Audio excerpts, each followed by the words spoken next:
Assalamualaikum warahmatullahi wabarakatuh. Kembali lagi dengan saya Reza Kumala Dewi, NPM 2001020015. Seperti biasa, di sini saya akan mempresentasikan materi kuliah Pendidikan Kewarganegaraan. Nah, sekarang saya akan membahas tentang pengertian negara dan konstitusi, tujuan negara dan konstitusi, bentuk pemerintahan, dan konstitusi yang. Namun sebelum melanjut ke video kali ini, jangan lupa like, comment, and subscribe. Oke, baiklah, yang pertama yaitu pengertian negara dan konstitusi. Pengertian negara dan konstitusi secara umum yaitu dua lembaga yang tidak dapat dipisahkan satu sama lain.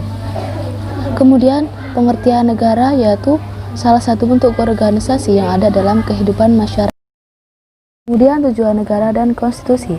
Negara memiliki tujuan untuk mewujudkan kesetaraan manusia baik sebagai individu maupun kelompok. Tujuan konstitusi yaitu untuk memberikan pembatasan dan pengawasan terhadap kekuasaan politik.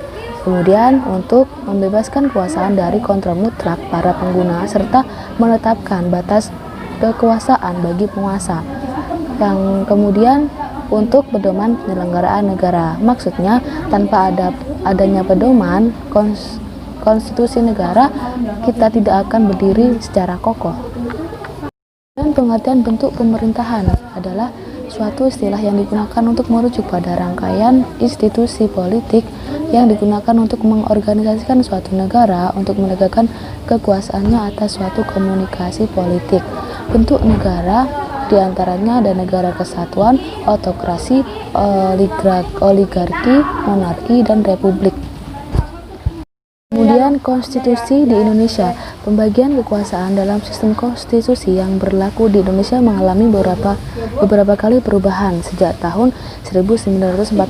Perubahan yang terjadi diantaranya yang pertama periode 18 Agustus 1945 sampai 27 Desember 1949 sebelum amandemen.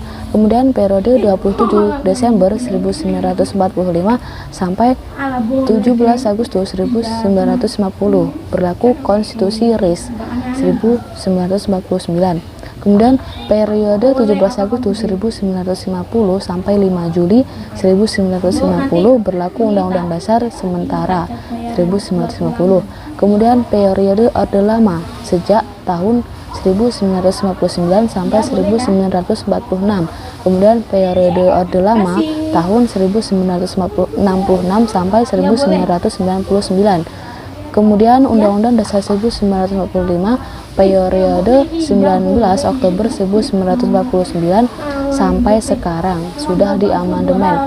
Pengaturan pembagian kekuasaan di Indonesia pada periode sekarang ini terdapat ada 3, yaitu badan legislatif, terdapat DPR, DPD yang bertugas membentuk undang-undang. Kemudian badan eksekutif, di situ terdapat presiden dan wakil presiden yang dipilih rakyat untuk bertugas melaksanakan undang-undang. Kemudian badan yudikatif, terdapat Mahkamah Agung, Mahkamah Konstitusi, dan Komisi Yudisial. Di bidang pengawasan keuangan ada BPK yang bertugas mengawasi pelaksanaan undang-undang, memeriksa dan mengadilinya.